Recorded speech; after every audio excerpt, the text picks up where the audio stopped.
Hello and welcome. In our last explainer, we went over the basic parts of speech. But today we're going to take the next step.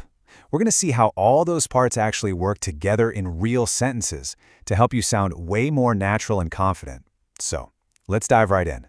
Just think about that for a second. So many of us, we know the rules, we've studied them, but actually using them smoothly in a real conversation, well, that's a whole different ballgame, isn't it?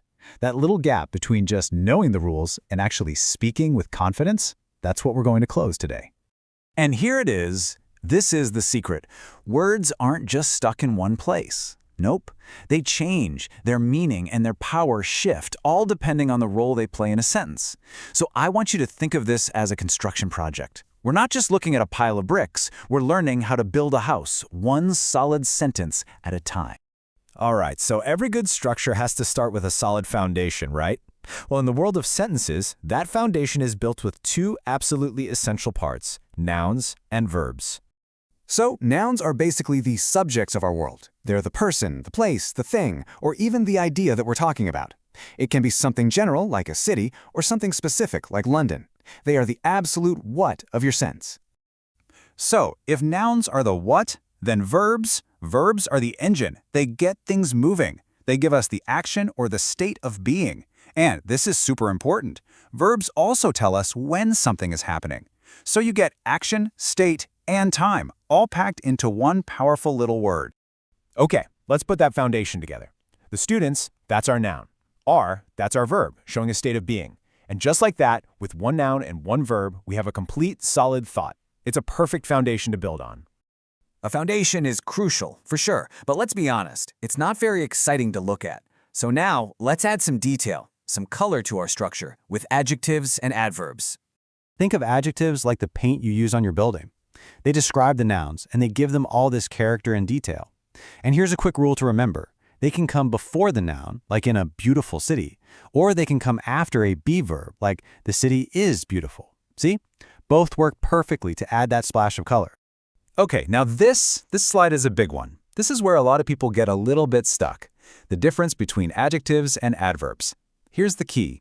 Adjectives describe nouns, but adverbs describe verbs. Look here. She is a quick learner. Quick describes the noun, learner. But she learns quickly. Now, quickly is describing the verb, learns. Getting this one difference down is a massive step towards sounding more fluent.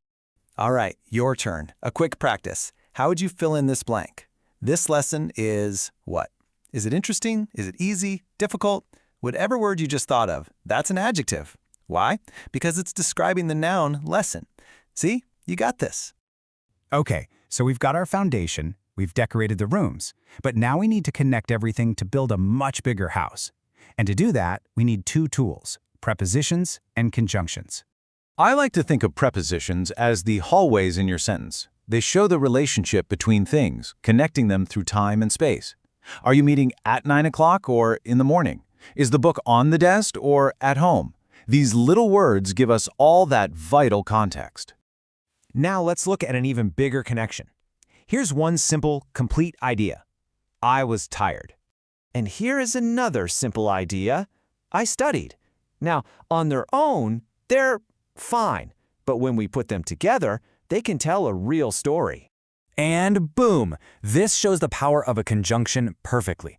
That tiny word, but, acts like a doorway, connecting two separate rooms. It creates a contrast. But think about it. Other conjunctions build different doorways. If you said, I was tired and I studied, you're just adding information. Choosing the right conjunction is all about choosing the right connection for your ideas. Our building is almost done. We just need to add the finishing touches. You know, those small things that make a house feel like a home, that make it feel natural. For us, these are our fluency tools, pronouns and interjections. Can you imagine saying, Ollie is my brother, Ollie lives here? It sounds kind of robotic and repetitive, right? Well, that's where pronouns come in. He just replaces Ollie, and suddenly the sentence flows so much more smoothly. This is a huge trick for avoiding repetition and sounding so much more natural when you speak. And finally, we have interjections.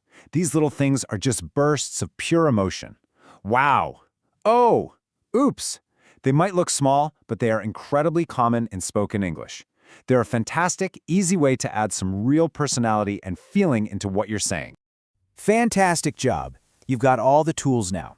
We've laid the foundation, we've added the color, we've put in the connectors, and we've added those finishing touches.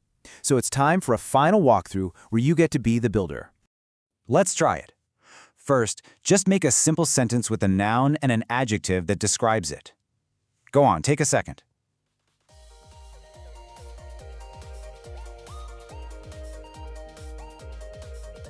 Okay, got one?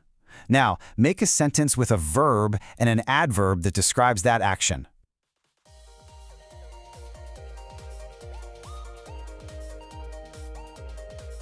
Let's try it.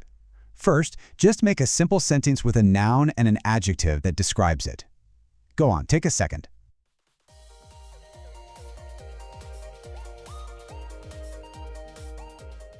Okay, got one? Now, make a sentence with a verb and an adverb that describes that action. And you know, that's really the heart of it all. Building sentences, it's a skill. And like any skill, it just gets better with practice. The key isn't about being perfect right away. It's about being consistent. Practice every single day, even if it's just with small, simple sentences. So there you have it. You've got the complete toolkit now for building better, stronger, more confident English sentences. The foundation, the details, the connectors, the fluency tools, they're all yours. So the only question left is, what are you going to build first? Happy building!